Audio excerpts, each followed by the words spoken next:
মধ্যপ্রাচ্যের যুদ্ধের মধ্যেই চট্টগ্রাম বন্দরের জলসীমায় প্রবেশ করল জ্বালানিবাহী 8টি জাহাজ। কমার্সের নারী উদ্যোক্তাদের দাপুটে পদচারণা, সোশ্যাল মিডিয়াকে উপার্জনের হাতিয়ার করে গড়ে তুলেছেন নতুন পরিচয়। সংকটে পোল্ট্রি শিল্প, উৎপাদন খরচ তুলতে পারছেন না প্রান্তিক খামারিরা, পুঁজি হারিয়ে ঋণের জালে অনেকে। 1000 মুরগিতে প্রতিদিন আপনার 4-5 হাজার টাকা আপনার লস আছে। প্রতি মাসে 2 লাখ 1 লাখ টাকার লস আছে। এবার করতে করতে নিঃস্ব হয়ে গেলাম। খামার তো বন্ধ করলেও দেখা যায় ঋণের দায় বাঁচবো না।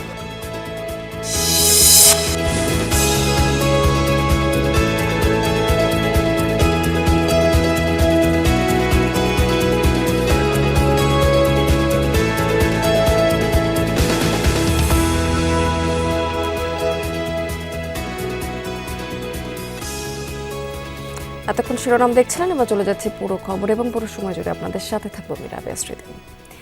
চট্টগ্রাম সমুদ্র বন্দরের জলসীমায় জ্বালানিবাহী 8টি জাহাজ প্রবেশ করেছে। বন্দরে পৌঁছানো এবং পথে থাকা এসব জাহাজের মধ্যে 5টিতে তরলীকৃত প্রাকৃতিক গ্যাস LNG এবং 2টিতে তরলীকৃত পেট্রোলিয়াম গ্যাস LPG এবং 1টিতে মোনো ইথিলিন গ্লাইকল MEG রয়েছে। মধ্যপ্রাচ্যে যুদ্ধ ছড়িয়ে পড়ায় বাংলাদেশের জ্বালানি আমদানি নিয়ে অনিশ্চয়তা তৈরি হয়েছে। ঠিক এমন সময় বন্দরে এসেছে এসব জাহাজ। হরমুজ প্রণালী বন্ধের আগে এসব জাহাজ চট্টগ্রাম পৌঁছাতে শুরু করে। 28 ফেব্রুয়ারি ইরানের উপর যুক্তরাষ্ট্র এবং ইসরায়েলের যৌথ হামলা এবং তেহরানের পাল্টা প্রতিক্রিয়ার কারণে হরমুজ প্রণালী ঘিরে পরিস্থিতি উত্তেজনাপূর্ণ হয়ে ওঠে। ফলে বিশ্বজুড়ে তেল এবং LNG সরবরাহের 20% ঝুঁকির মুখে পড়েছে।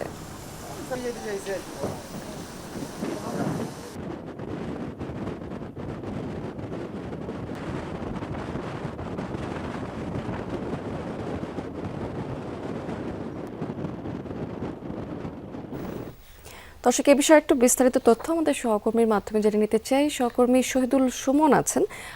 সুমন, খালাস কার্যক্রম সম্পর্কে সর্বশেষ কি আপডেট আছে আপনার কাছে?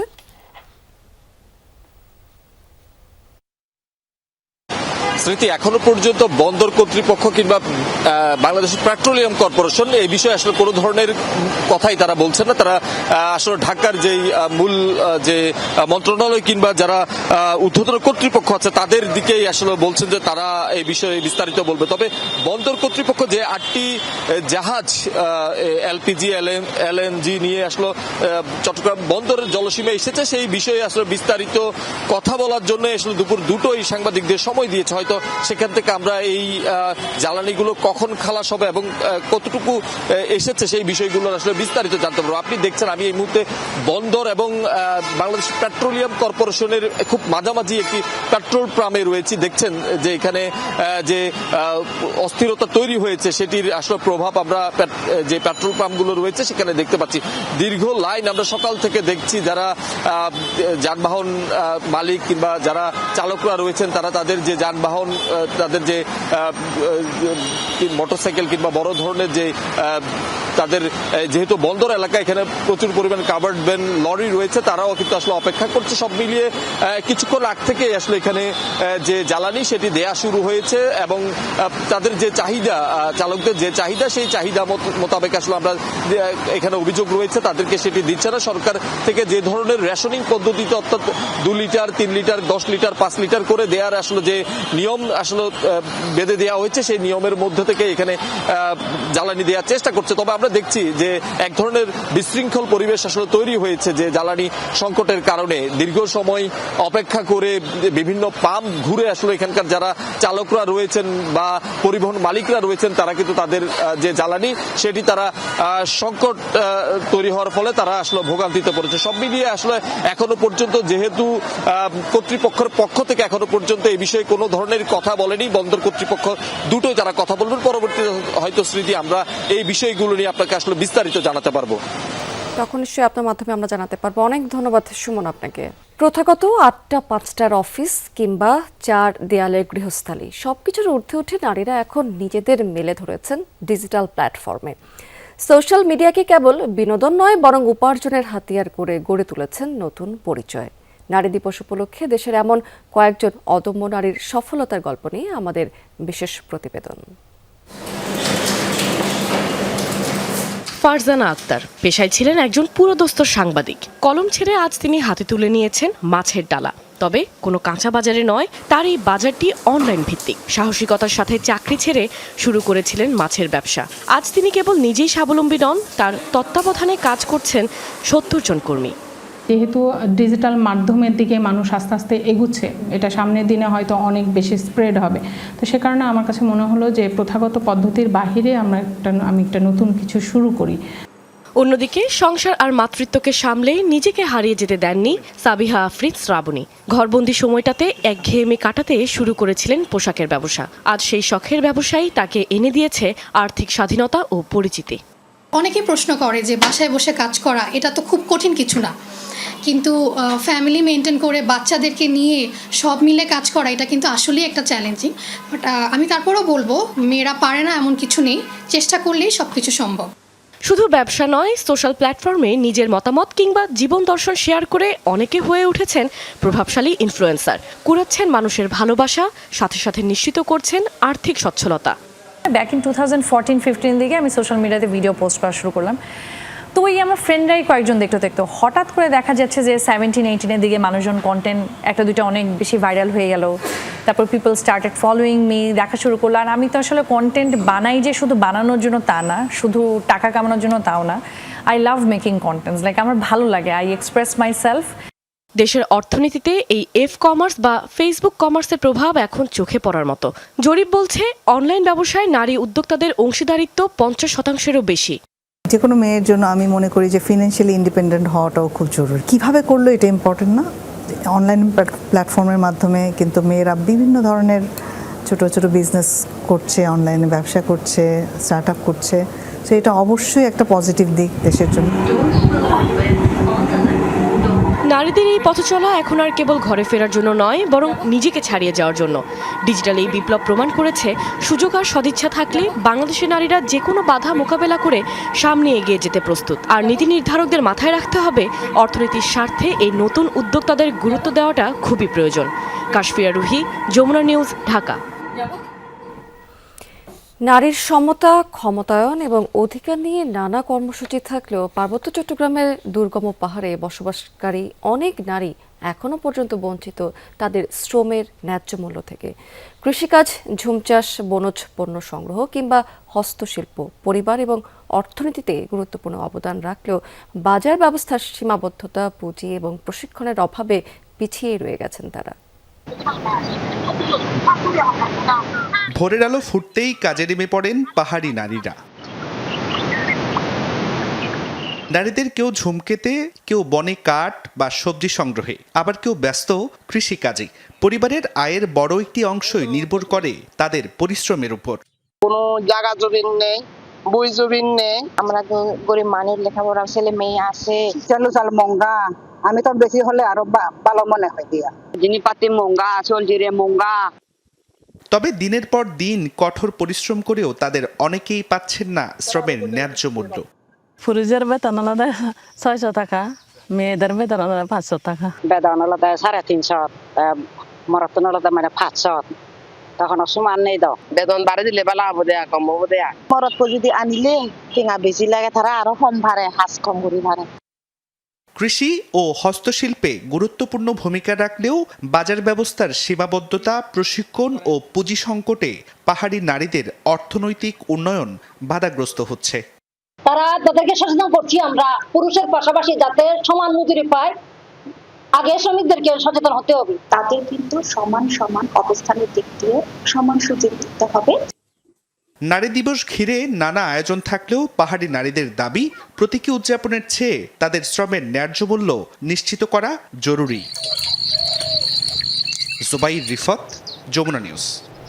দেশের প্রায় 50,000 কোটি টাকার পোল্ট্রি শিল্পে অস্তিত্ব সংকটে পড়েছেন প্রান্তিক খামারিরা। উৎপাদন খরচের তুলনায় কম দামে ডিম এবং মুরগি বিক্রি করতে বাধ্য হওয়াতে অনেকেই পুঁজি হারিয়ে ঋণের জালে জড়াচ্ছেন। কেউ কেউ খামার বন্ধ করে পেশা বদল করেছেন, কেউ বা আবার টিকে থাকার লড়াই চালিয়ে যাচ্ছেন বিপুল ঋণের বোঝা মাথায় নিয়ে। টাঙ্গাইলের বিভিন্ন এলাকার খামার ঘুরে আরও জানাচ্ছেন এ ব্যাপারে আমাদের সহকর্মী তাজতুল ইসলাম। ছবি তুলেছেন সেখানে নাহিদ হোসেন। খামার ভর্তি শত শত মুরগি, ডিমের উৎপাদনও স্বাভাবিক। যে কোনো খামারের জন্য এ এক স্বপ্নের মতো ব্যাপার। তবে 2 খামারে মোট 20,000 মুরগি থাকার পরও মন ভালো নেই টাঙ্গাইলের ভুয়াপুরের এই খামারের। ব্যবসার অভিজ্ঞতা 2 যুগের হলেও ঋণের বোঝায় রীতিমতো জর্জরিত তিনি। মনে হচ্ছে যে যেটা হবে যে আমাদের যে সামনের দিনগুলো যেটা আছে বাজার যদি এই অবস্থায় থাকে, নয় আমাদের খামার বন্ধ করতে হবে। খামার তো বন্ধ করলেও দেখা যায় ঋণের দায় বাঁচবো না, না হলে আপনার মনে করেন যে কোনো একটা নয় আমার জীবন যাইতে হবে।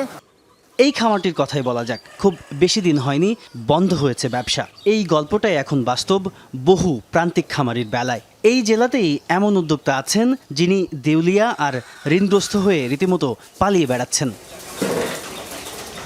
খুব বেশি দিন আগের কথা নয়, এই খামারেই 1000 খানেক মুরগি লালন পালন করতেন মোহাম্মদ সোহেল। ঢাকা থেকে 150 কিলোমিটার দূরের এই খামারে প্রতিদিন উৎপাদিত হতো কয়েকশো ডিম। কিন্তু ঋণ আর লোকসানের চাপে রীতিমতো ব্যবসা ছাড়তে বাধ্য হয়েছেন তিনি। প্রতি মাসে 2 লাখ 1 লাখ টাকার লস আছে। এবার করতে করতে নিঃস্ব হয়ে গেলাম। তখন কী করবো, মানুষের টাকা পয়সা পায়, ওই খালি বাড়িতে আসে টাকা নিয়ে, তখন আর কী করবো। খামারিদের অভিযোগ, ফিড, বাচ্চা ও ওষুধের দাম বাড়লেও বাজারে সে অনুযায়ী বাড়ে না ডিমের দাম। ফলে উৎপাদন খরচের নিচে বিক্রি করতে বাধ্য হচ্ছেন তারা। ডিম উৎপাদনের চেয়ে প্রতিদিন আপনার দেখা যায় 1000 মুরগিতে প্রতিদিন আপনার 4-5 হাজার টাকা আপনার লস আছে। 5 টাকা বা 6 টাকার ডিম ঢাকায় গিয়ে কেন 10 টাকায় বিক্রি হচ্ছে? এই মাঝখানের টাকাগুলো কে খাচ্ছে? কোন সিন্ডিকেট খাচ্ছে? খামারি কার্ড যদি থাকে সেটা দেখে আমাদের ভর্তুকি, আমাদের বিদ্যুৎ বিল, আমাদের অন্যান্য রিবেট সুযোগ সুবিধা দেয়, অবশ্যই আমরা ঘুরে দাঁড়াবো। পোল্ট্রি অ্যাসোসিয়েশনের দাবি, ক্ষুদ্র এসব ব্যবসায়ীদের টিকিয়ে রাখতে হলে মনোযোগী হতে হবে সরকারকে। উৎপাদন ব্যয়ের বিপরীতে ন্যায্য মূল্য নিশ্চিত করা, ফিড ও কাঁচামালে ভর্তুকি নিশ্চিত আর বাজার মনিটরিং করতে হবে নিয়ম মাফিক। পলিসিগুলো এমনভাবে করতে হবে যাতে সবকিছু স্টেবল থাকে, এবং এমন পলিসি যাতে না হয় যেটা এক পক্ষপাতিত্ব বা এই ধরনের যাতে কোনো ধরনের কোনো পলিসি না হয়। আমরা বিভিন্ন সময় আসলে এই বিষয়গুলো নিয়ে আমরা নিজেরাও জোরালো ভূমিকা আমরা রাখার চেষ্টা করি, এবং সেই জায়গাগুলোতে যদি কাজ করা হয় তাহলে আমার মনে হয় যে প্রান্তিক খামারিরা আসলে টিকে থাকতে পারে। এ ব্যাপারে প্রাণী সম্পদ অধিদপ্তরের বক্তব্য, প্রান্তিক খামারিদের ব্যাপারে আন্তরিক সরকার। আমরা যদি বাজারে টোটাল যে ডিম তার একটা অংশ যদি আমরা সংরক্ষণ করতে পারি, এটা সরকারি এবং বেসরকারি এই পর্যায়ে যৌথ উদ্যোগও হতে পারে। দেশের আমিষের চাহিদা পূরণে গুরুত্বপূর্ণ ভূমিকা রাখা প্রান্তিক খামারিরাই অস্তিত্ব সংকটে। তাদের টিকিয়ে রাখতে কার্যকর উদ্যোগ না নেওয়া হলে তার প্রভাব পড়তে পারে খাদ্য নিরাপত্তা ও গ্রামীণ অর্থনীতিতে। তাজনুর ইসলাম, যমুনা নিউজ, টাঙ্গাইল। উৎসব উদযাপনে সবাই চান নিজেকে একটু ভিন্নভাবে উপস্থাপনা করতে, এজন্য নতুন পোশাকের চাহিদা থাকে সবচেয়ে বেশি। চাহিদার কথা মাথায় রেখে ঈদ পার্বণে ব্যবসায়ীরাও নেন বাড়তি প্রস্তুতি।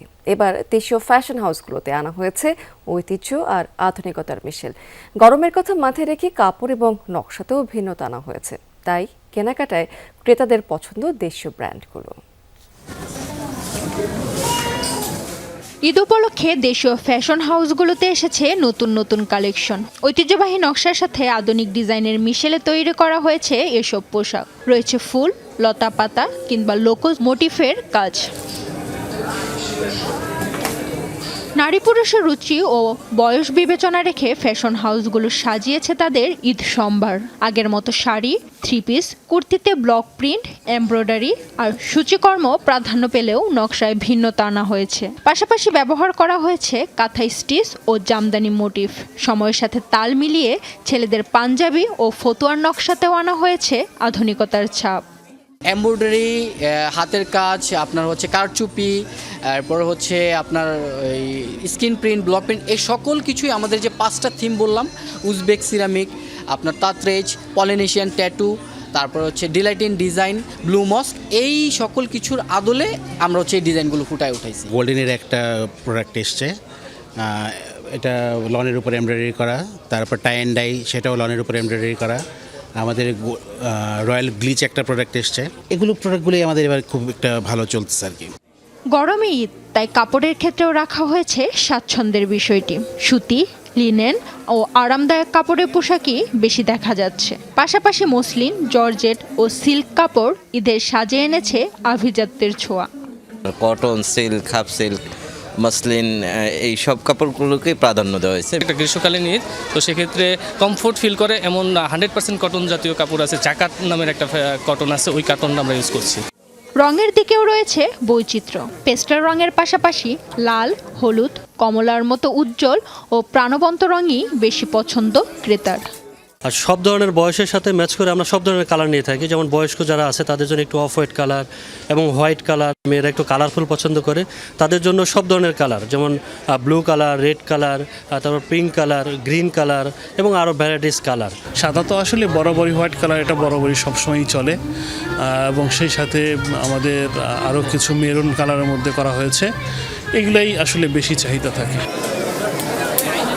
ঈদকে সামনে রেখে ঐতিহ্য আর আধুনিকতার মিশেলে তৈরি এসব পোশাকই এখন ক্রেতাদের আগ্রহের কেন্দ্রবিন্দু। সৌরভী সায়দা, যমুনা নিউজ, ঢাকা।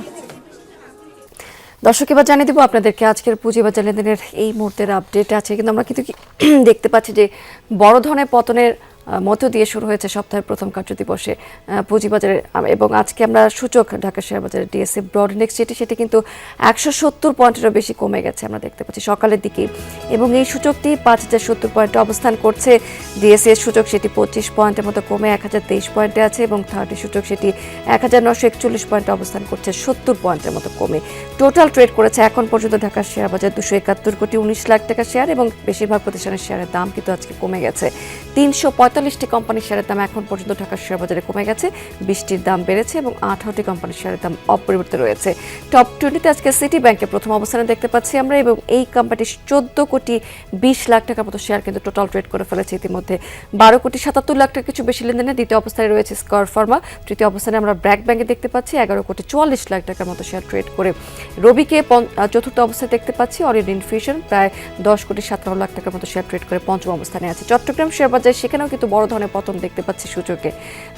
সিএসপিআই সার্বিক সূচক যেটি সিএসপিআই সেটি কিন্তু 319 পয়েন্টের মতো কমেছে 14,505 পয়েন্টে এই সূচকটি অবস্থান করছে। টোটাল ট্রেড করেছে সিএসসি এখন পর্যন্ত 9 কোটি 66 লাখ টাকার মতো শেয়ার, এবং 96টি প্রতিষ্ঠানে এখন পর্যন্ত ট্রেড হয়ে গেছে। এর মধ্যে এখানেও কিন্তু বেশিরভাগ প্রতিষ্ঠানের শেয়ারের দামের পতন হয়েছে। 77টি কোম্পানির শেয়ারের দাম কমে গেছে, 11টি কোম্পানির শেয়ারের দাম মাত্র বেড়েছে, এবং 8টি কোম্পানির শেয়ারের দাম অপরিবর্তিত রয়েছে। দর্শক, এই ছিল বিজনেস টুডে এখনকার আয়োজনে। এতক্ষণ সঙ্গে থাকার জন্য ধন্যবাদ আপনাদের সবাইকে।